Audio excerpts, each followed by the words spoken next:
Bom, boa tarde a todos. Espero que estejam bem, se cuidando aí, tomando vacina. Hoje tomei minha segunda dose. Todo mundo tomando vacina, se cuidando, cuidando dos outros e cuidando da cabeça também, porque esse período tá difícil para todo mundo. Dando oportunidade aos nossos seminários, hoje a gente tem o prazer aqui de ter mais uma prata da casa, né?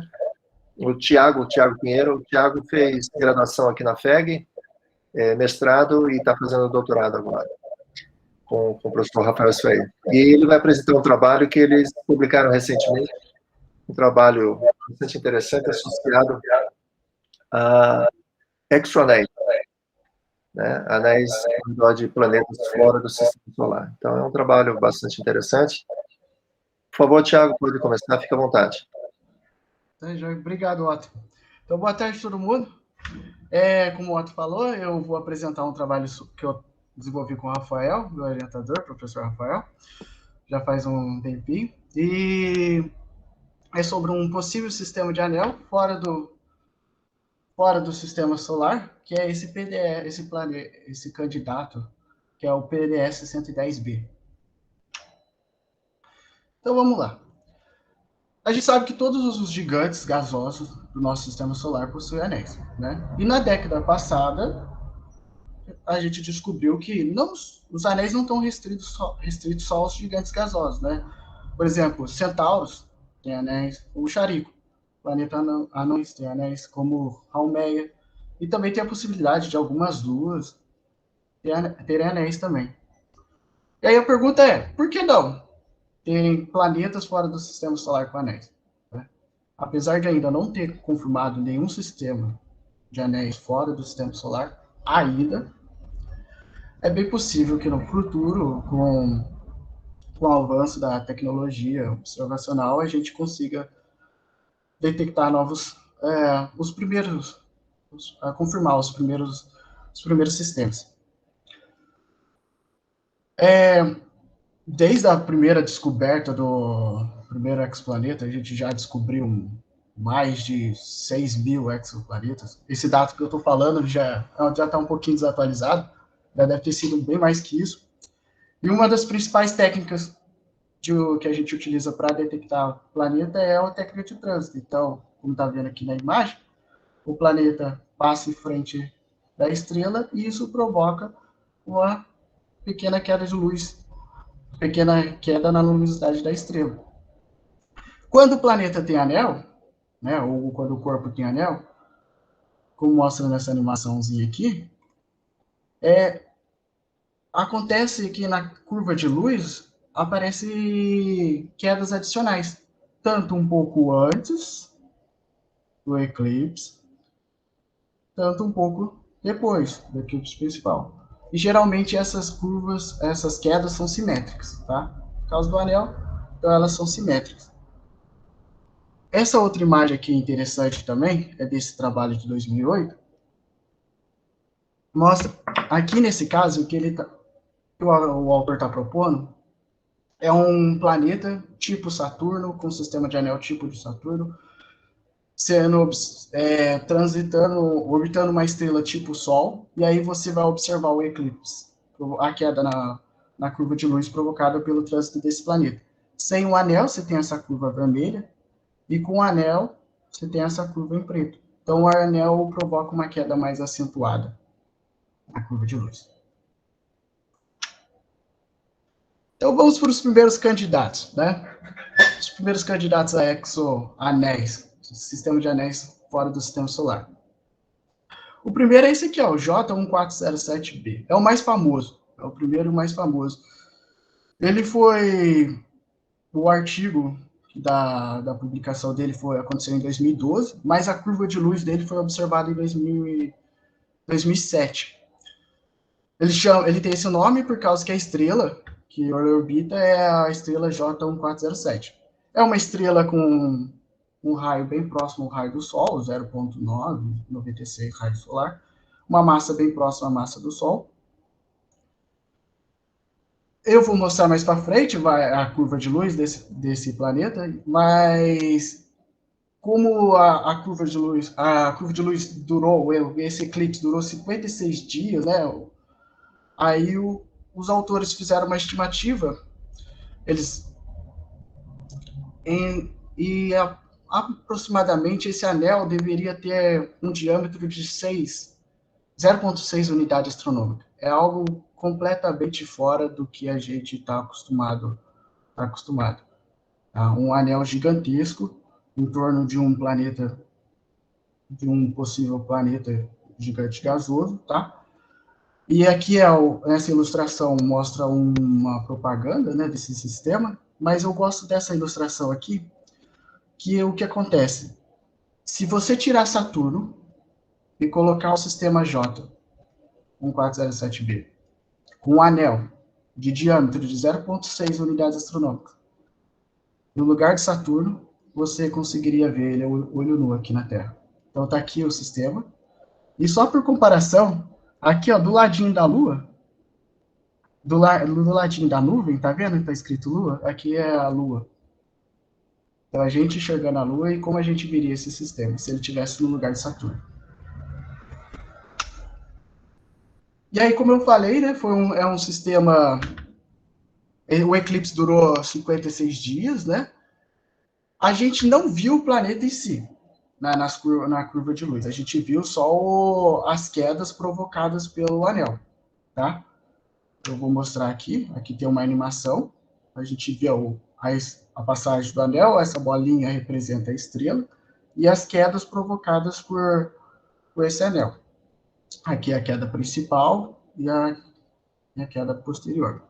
Tem um outro ponto importante aqui que acontece, é esse gap aqui. Esse é um gap grande que aconteceu nesse eclipse, e quando os autores publicaram esse artigo, eles levantaram a hipótese de que esse gap pode ter sido provocado por uma exolua. Na época, em 2015, né, seria a primeira candidata a exolua. Então, seria o primeiro candidato a exoanel e a exolua. Eles estimaram, eles pegaram o tamanho do gap, estimaram o tamanho dessa possível exolua, seria proporcional ao tamanho da Terra, 0,8 massa da Terra, algo bem próximo da massa da Terra. Esse sistema gerou uma série de artigos. O último artigo saiu ano passado, tá? Mas esse aqui em especial, que saiu em 2016, ele é bem parecido com o que a gente faz. Ele é bem parecido com o que a gente faz aqui na dinâmica, né? O que esse artigo propôs? Ele criou diversos modelos, onde você tem uma estrela, que é a estrela do planeta, e as partículas do anel, tá? E aí ele simulou várias simulações numéricas, cada uma conforme essa variação de massa aqui. Por exemplo, o modelo A, ele pegou a excentricidade do planeta 0,7, e aí ele foi variando a massa de 20 até 100 massas de Júpiter, variando em 20 e 20. E aí ele criou diversas simulações numéricas, com o anel prógrado, inclinação do anel com relação ao plano orbital do planeta, igual a zero, e com o anel retrógrado, com inclinação de 180. Tem uma justificativa, porque ele pegou esse intervalo de excentricidade. E aí ele simulou esses casos, e a conclusão é essa imagem aqui. Aqui tem um gráfico de massa do planeta pela excentricidade, e cada curva dessa é um tempo teórico do eclipse. Então ele pegou os resultados das simulações numéricas e calculou um tempo teórico que esse anel provocaria, e aí você tem essas curvas em preto, né? Aqui, nessa imagem, você tem os casos retrógrados e aqui você tem os casos prógrados. Como eu falei, o eclipse durou aproximadamente 56 dias, então seriam os modelos compatíveis com o observável seria o C80 e o C16. Ele chegou à conclusão que o planeta teria massa, se eu olhar aqui, C80 e C16, massa de 60 a 80 massas de Júpiter, e uma excentricidade de 0,6, tá? Como esse é o caso retrógrado, o anel seria retrógrado, tá? Nenhum caso de anel retrógrado pôde explicar o eclipse. Bom, agora vamos entrar no segundo candidato, né? É o PDS 110b. E é o que a gente vai trabalhar aqui, que eu vou trabalhar nessa apresentação. PDS 110 é uma estrela com raio 2,23 o raio do Sol. A massa também chega a ser quase 2 vezes a massa do Sol, 1,6, tá? E aqui, diferente do sistema J, aconteceu 2 eclipses. No sistema J só foi um eclipse, né, que foi observado em 2007. Aqui foram 2 eclipses, um em 2008 e outro em 2011. Tá? O artigo da publicação é esse, de Osborne, em 2017. Tá, então, 2 eclipses bem semelhantes. Aqui nessa imagem você tem os dados da curva de luz, tá? Tá vendo que tem pontinhos azuis e pontinhos amarelos? Cada pontinho representa os dados de um ano diferente. Um é de 2008 e o outro é o dado de 2011, tá bom?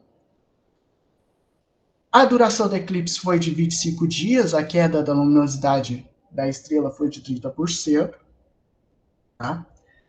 Aqui no desenho de baixo, você tem uma gravura bem parecida com o do GIF, que eu mostrei do sistema J, seria o sistema do anel. E em verde, essa tarja verde seria o diâmetro da estrela, né? Então, o que o anel cobriu da estrela. E, assim como no sistema J, a gente não conseguiu observar o corpo em si, né? Só o efeito do anel. Então, só observamos o anel. O intervalo de mais ou menos 2 anos entre esses 2 eclipses, tá? É que um foi no final de 2008, o outro foi no comecinho de 2011. A gente pode sugerir que o período orbital desse corpo é de 2,2 anos. E assumindo que ele tem um período orbital de 2,2 anos, é possível calcular o semi-eixo desse corpo, que é de 2 unidades astronômicas. E aí, o que os autores fizeram, né? Eles não sabem se é um planeta gigante ou uma estrela anã marrom, né? Eles levantaram essa hipótese, no artigo eles mostram os pontos a favor e os pontos contras, né? Por ser ou não estrela ou um planeta gigante. E eles chegaram à conclusão que a melhor hipótese seria um planeta gigante, gasoso.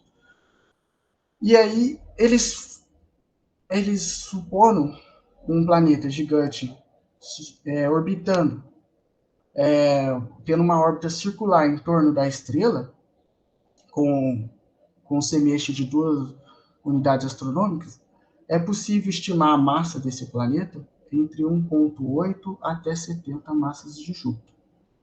Tá joia? Eles chegaram nesse intervalo gigantesco de massa. E aí, o que entra no meu trabalho, né? Qual que é o objetivo do meu trabalho?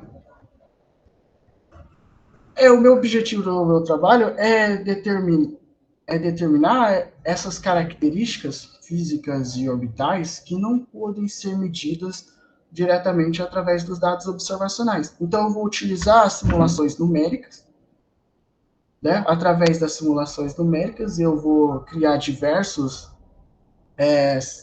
sistemas hipotéticos, calcular um tempo teórico, de eclipse teórico, e ver o que é coerente com o que foi observado. E com isso eu vou conseguir restringir parâmetros físicos e orbitais para esse sistema. Por exemplo, como a massa, conseguir restringir um intervalo de massa possível para esse planeta, um intervalo possível de excentricidade, um tamanho de anel possível e a inclinação desse anel, tá bom? Então, com as simulações numéricas, eu consigo determinar esses parâmetros que não são desconhecidos até então. Né? Não pode ser extraído dos dados observacionais.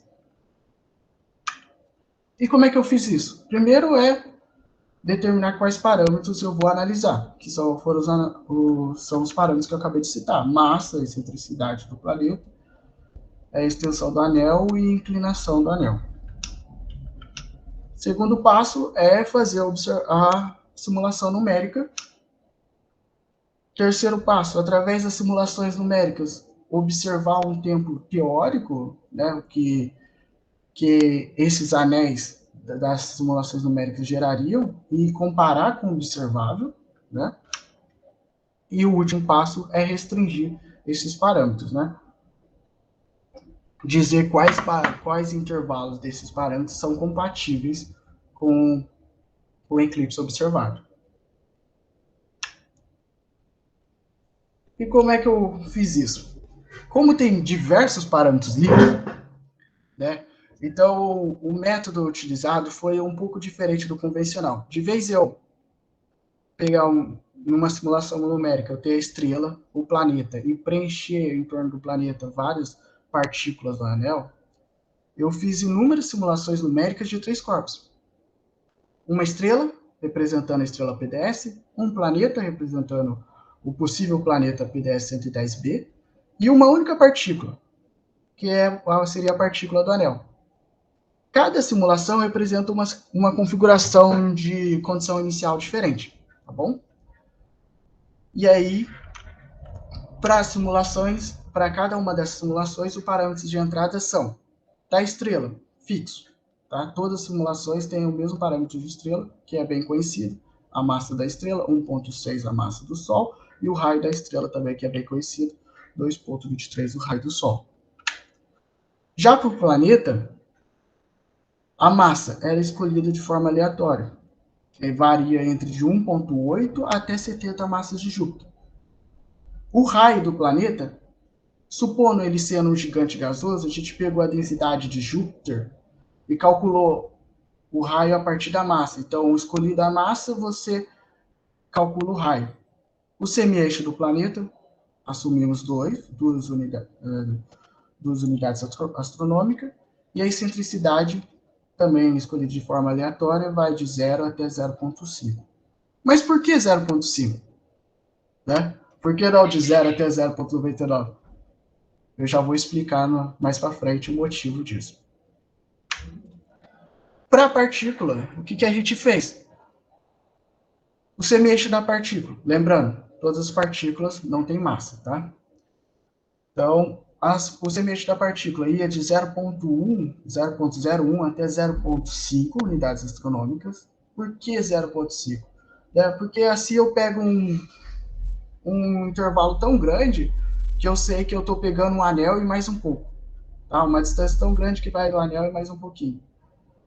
Excentricidade inicial das partículas era 0, todas eram inicialmente circulares. Anomalia verdadeira de 0 a 360 e a inclinação de 0 a 180, tá? Que aí você representa a inclinação do anel com relação ao plano orbital do planeta. Só que tem um detalhe importante aqui na inclinação. O que a gente fez aqui na inclinação, a gente variou na inclinação diferente dos outros parâmetros, na inclinação a gente variou em 15 em 15 graus, tá? Então, fizemos 100 mil simulações com partículas com inclinação 0, depois mais 100 mil simulações com partículas com inclinação de 15 graus, 100 mil com 30 graus e assim por diante, tá? Até chegar a 180. Totalizando todas as simulações, como eu disse, eram várias simulações, a gente acabou simulando 1.300.000 simulações diferentes. Isso quer dizer 1.300.000 condições iniciais diferentes para esse sistema. O tempo, né, de simulação era Por que isso aqui, né, 250 mil, 250 vezes 10 a quarta dias, né? Por quê? Porque para chegar esse tempo se corresponde a 10 mil períodos orbitais de uma partícula que está no semi-eixo, está a uma distância do planeta de 0,5 unidades astronômicas. Lembrando que 0,5 é o extremo aqui no semi-eixo, tá? Para um planeta com a menor massa possível, né? 1,8 massas de Júpiter. O que acontece aqui? Eu estou pegando o caso mais extremo, tá? Então, o período orbital, isso aqui equivale a 10 mil períodos orbitais do caso mais extremo. Se todas as partículas sobreviverem, todas as partículas que sobrevivem a esse período, né, na simulação, eu digo que é estável. As simulações foram feitas no Rebound, tá? O integrador utilizado foi IAS-15. E só um resumo das simulações. 6% desse montante, né, de 1.300.000, colidiram, tá? As partículas colidiram no planeta. 72% as partículas escaparam, entraram em órbita hiperbólica, e 21% permaneceram estáveis. Bom? Dúvidas? Qualquer dúvida, vocês podem perguntar, parar, que eu respondo. E agora vem o motivo. Por que daquele 0,5? Né? Deixa eu voltar aqui rapidinho. Por que desse 0,5? Dessa restrição aqui. Antes de começar essas simulações, eu fiz uma análise analítica, que é o seguinte, né? Como que eu calculo o tempo teórico do eclipse? Se aqui tem um ponto importante. Se eu considerar que o eclipse aconteceu com ângulo de visada com ângulo de visada de 0 graus, isso é, o anel face-on, tá? Eu estou vendo na totalidade o anel, tá bom? A inclinação do anel com relação à Terra é 0, eu estou vendo ele inteiro. O tempo do eclipse, né, o diâmetro do anel, ele é igual à velocidade vezes o tempo de eclipse, vocês concordam? Então, o raio do anel vai ser a velocidade vezes o tempo de eclipse dividido por 2. Com isso, eu consigo calcular o raio do anel. Tá? Se eu dividir o raio do anel pelo raio de Rio do planeta, né, e o raio de Rio depende da massa do planeta, eu tenho esse fator que se, né? E isso não é esse parâmetro já não é do meu trabalho, já tem vários trabalhos anteriores que dizem que se tem um sistema prógrado, isso não serve só para anéis, mas para satélites e outros corpos. Se tem um sistema prógrado, tem um corpo orbitando um planeta, ele está num intervalo de aproximadamente 0,5 raio de Rio desse planeta. Então, por isso desse traço aqui, de 0,5. Tá joia? A velocidade do planeta, a velocidade do eclipse do planeta, depende da excentricidade, né? Se o planeta for excêntrico, ele varia a sua velocidade ao longo da órbita, né? E com isso eu consigo formar essas curvas, né? Que depende da excentricidade do planeta e varia com relação à massa. O que eu consigo extrair aqui dessas curvas? Né? Que, por exemplo, um planeta com excentricidade 0,6, o fator Qi dele é superior a 0,5. E é exatamente o que os trabalhos antigos diziam, que se eu tiver um fator Qi superior a 0,5, ele não é estável, né? Então, por isso eu consigo excluir todos os casos onde a excentricidade do planeta é superior a 0,5. Tá joia? Feito as simulações numéricas, feito aquele tanto enorme de simulações numéricas, como é que eu vou analisar essas simulações? É o seguinte, que eu fiz muitas simulações de problemas de dois corpos. Como é que eu vou organizar elas, né? Primeira coisa, eu vou separar em dois grandes grupos.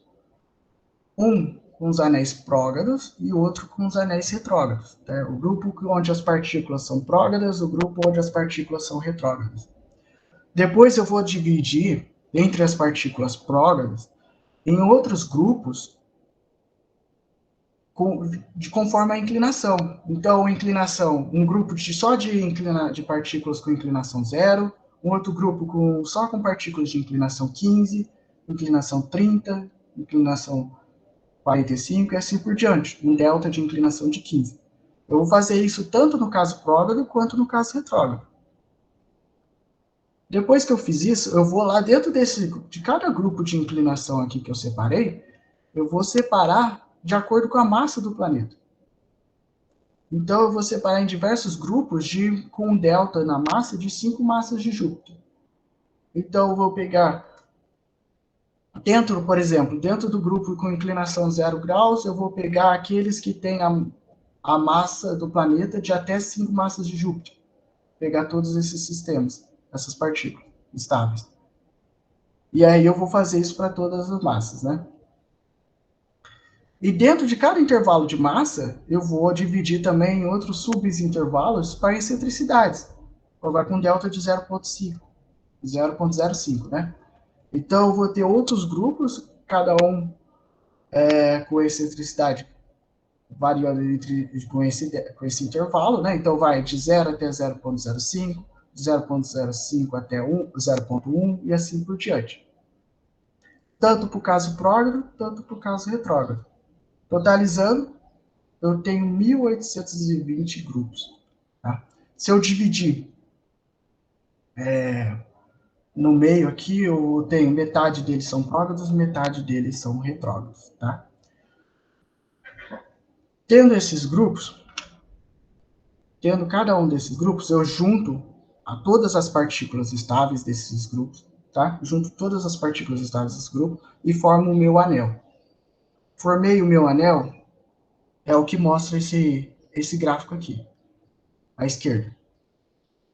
Aqui eu tenho o raio do anel em função da inclinação do anel.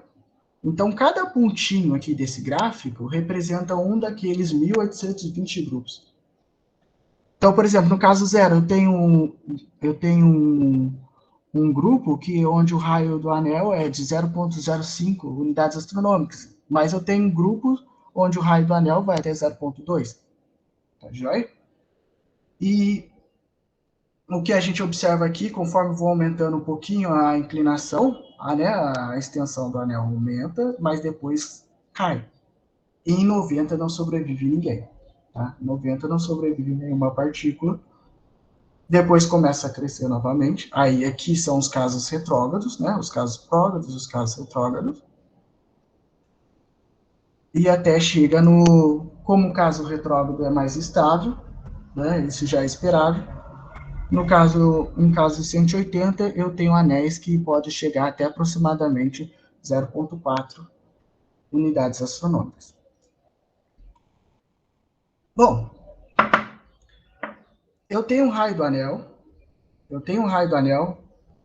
tenho as informações de cada um desses grupos. Eu tenho informação de massa do planeta, eu tenho informação de intervalo de excentricidade desse planeta, então eu consigo calcular a velocidade de eclipse desse planeta, certo? Se eu tenho essa informação da excentricidade, eu consigo calcular a velocidade dele em qualquer ponto da minha órbita. Então eu posso pegar a velocidade dele no pericentro, onde ali ele tem a velocidade mais rápida da órbita dele, e no apocentro a mais lenta, né? E com isso eu consigo calcular o tempo do eclipse. Já que eu tenho essa informação do tamanho do anel, eu tenho a informação da velocidade, eu consigo calcular o tempo de eclipse. E então, para cada um desses grupos, né, que são cada um desses grupos, eu vou ter um intervalo de tempo de eclipse. Somando todos esses intervalos, né, juntando todos esses intervalos, para as partículas onde a inclinação é 0, eu tenho essas barrinhas. Para as partículas onde a inclinação é 15, eu tenho essa barrinha. Então, cada barrinha dessa é a soma de todos os intervalos, né, de possíveis tempos de eclipse para cada um desses grupos que estão dentro dessas condições de inclinação. O que eu consigo extrair desse gráfico? Aqui eu tenho o tempo teórico de eclipse por inclinação do anel. Aqui eu consigo extrair que, nos casos próximos, né, um anel com inclinação inferior a 60 graus, essa inclinação, lembrando, é com relação ao plano orbital do planeta. É possível explicar o eclipse. E um anel com inclinação, no caso retrógrado, um anel com inclinação superior a 120 graus, também é possível explicar o eclipse. Só quero lembrar que outra informação importante, que eu estou considerando aqui, que eu estou olhando o anel face-on, tá? O ângulo de visada com relação ao ângulo de visada desse anel, que eu estou observando esse anel, é zero. Então, qualquer mudança nesse ângulo de visada, você diminui essas condições que eu encontrei aqui. Então, o que eu estou fazendo aqui é encontrando um limite, certo? Não é mais que isso, é no máximo isso, tá bom? Eu vou fazer a mesma coisa para massa. Eu vou pegar intervalos de massas, que eu separei cada grupo, e eu vou calcular os possíveis intervalos de tempo teóricos, né, que os anéis dentro desses intervalos de massas me geram. Caso prógrado e caso retrógrado. O que você chega na conclusão aqui? Aqui eu tenho o tempo teórico e a massa do planeta. O tempo teórico e a massa. Essa linha tracejada, eu não falei para vocês, mas representa o eclipse observado. 25 dias, tá? Aqui, no caso prógrado, você está vendo que planetas com massa superior a 35 massas de Júpiter conseguem explicar o eclipse. E no caso retrógrado, basta só o planeta ter massa superior a 5 massas de Júpiter para explicar o eclipse observado.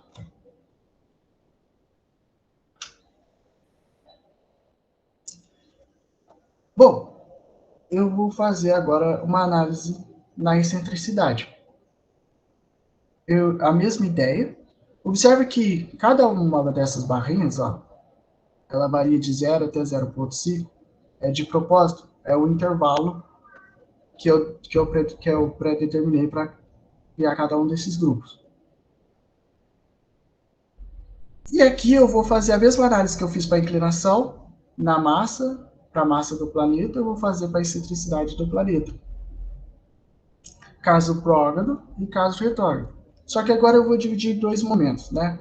Eu vou considerar o eclipse acontecendo no pericentro, onde a velocidade do planeta é máxima, tá? E num outro slide mais para frente eu vou mostrar o caso do apocentro. O que a gente chega de conclusão aqui? Que no pericentro, né, se o eclipse acontecesse no pericentro, eu só tenho os planetas com excentricidades menores que 0,05, no caso prógrado, para explicar o eclipse. Já no caso retrógrado, que é mais estável, o planeta pode ter excentricidade menor que 0,25. Tá joia? Essa linha tracejada, novamente, é o eclipse observado. E aqui é o apocentro.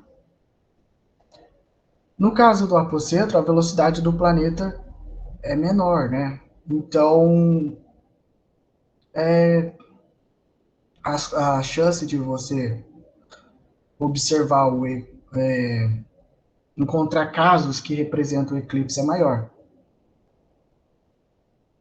Por isso que aqui, no caso prógrado, você consegue observar o eclipse em até planetas com excentricidade bem próxima a 0,5, né, 0,4, e no caso retrógrado, qualquer excentricidade explica o eclipse. Um último gráfico, que é o raio do planeta, o raio do planeta, e o tempo do eclipse, que é o raio e o tempo do eclipse. O legal desse gráfico é que cada ponto desse gráfico representa um grupo. E os pontos pretos, eu estou considerando que o eclipse tenha ocorrido no apocentro. E os pontos aqui em branco, né, os círculos brancos, eles foram o eclipse tenha ocorrido no pericentro. Então aqui, ó, aqui tem 1828 pontos, aqui tem 1820, aqui também tem 1820 pontos. Para o caso prógrado e para o caso retrógrado.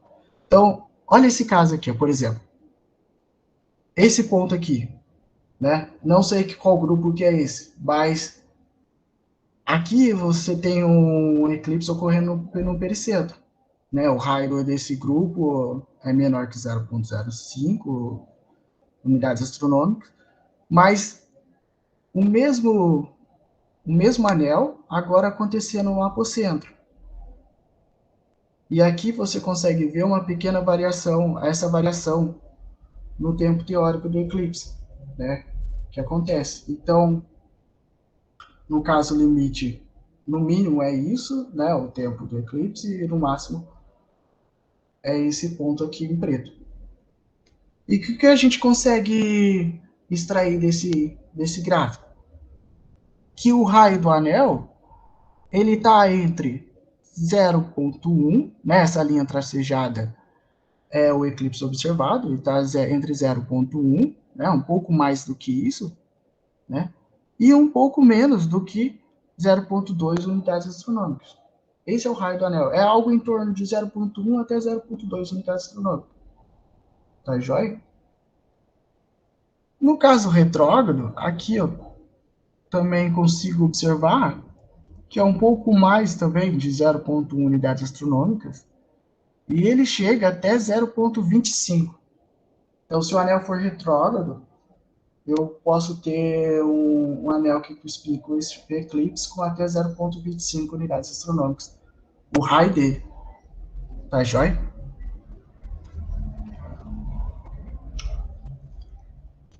Bom, considerações finais. Né? Como os resultados desse trabalho é baseado, né? O eclipse depende, né? O tempo de duração do eclipse depende da velocidade orbital do planeta, né? A gente computou nos casos extremos, né? Tanto um eclipse ocorrendo no pericentro, tanto um eclipse ocorrendo no apocentro, tá? Também exploramos os casos prógrados, de um anel prógrado, e casos de anéis retrógrados, tá? Variando a inclinação, inclusive. E aí, uma primeira conclusão, ambos, casos prógrados e retrógrados, conseguem explicar o eclipse. E esse tópico aqui é legal porque esse tópico até foi uma sugestão do Otto no meu mestrado, que é o seguinte, o caso prógrado, né, o fato de ter um eclipse sendo explicado pelo caso prógrado, é porque como é que eu vou explicar um anel de tamanha dimensão, a origem de um anel de tamanha dimensão retrógrado? No sistema solar a gente não tem nenhum caso assim, né? Temos algumas luas retrógradas, né, mas são bem poucos. Tá? Então a justificativa a dificuldade aqui é justificar um anel, porque um anel de tamanho e dimensão seria retrógrado. Então, o nosso resultado predileto, vamos dizer assim, seria os casos prógrados. E no caso prógrado, resumindo, né, a gente tem um planeta com massa superior a 35 massas de Júpiter, com uma excentricidade dele é menor que 0,05. A inclinação do anel deve ser algo menor que 60 graus, tá?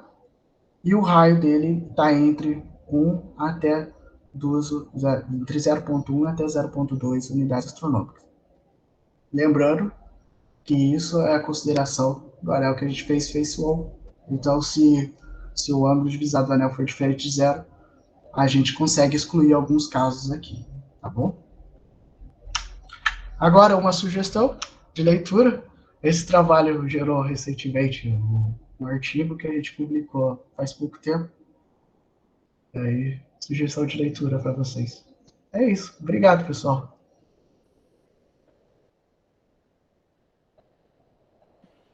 Obrigado, Thiago. Boa apresentação. É um trabalho bastante interessante, né? Um assunto novo, diferente, né?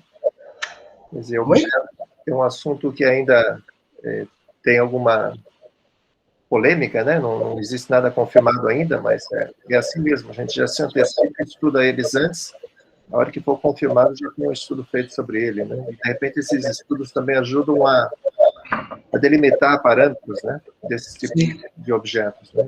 Bastante interessante a questão desse exoanéis. Certamente existem exoanéis, a questão é descobri-los, né, detectar, dificuldades de detecção. Então, esses aí que têm esses candidatos, né, realmente aquelas detecções um pouco estranhas, mas são aquelas que facilitam a detecção, né? Os anéis com um anel estreito, pequeno, fraco, é bastante difícil de detectar, né? Então, faz parte disso. Sim, possivelmente os primeiros devem ser dimensões bem maiores do que a gente está acostumado. Sim, sim. Legal, legal. Bom, aberto a perguntas, comentários. Alguém gostaria de fazer algum comentário? Tem alguma pergunta? Rafael Revila, por favor. Boa tarde a todos. Thiago, parabéns pela apresentação, pelo trabalho também. Fantástico. Valeu, valeu. Então, pelo que eu entendi aí, o vínculo que vocês estão dando para a massa do planeta em relação para explicar um suposto anel prógrado e com um tempo de eclipse lá de 25 dias, você está dizendo que o planeta tem que ser de uma massa superior a 40 massas de Júpiter, não é isso? Isso, 35, em torno disso. Então, no fundo, você está concluindo que basicamente não é um planeta. Se ele existir um anel prógrado lá, ele não é um planeta, né? Porque o limite de massa é esse o problema. É 13 massas de Júpiter, não é? Então, eu não tenho esse dado exato ainda de qual que é o maior planeta já descoberto. Mas eu tenho consciência que está bem próximo do limite ali de um planeta para uma estrela. Uhum. Que é baseado na queima de deutério, né? Eu acho que é basicamente 13 massas de Júpiter. É 13? É o limite superior para planeta, né? Ou seja, o limite inferior para ser um anão marrom. Então, legal. Bem, parabéns pelo trabalho aí. Interessante. Obrigado, Fel. Alguém mais? Alguma outra colocação? Alguma pergunta? Algum comentário?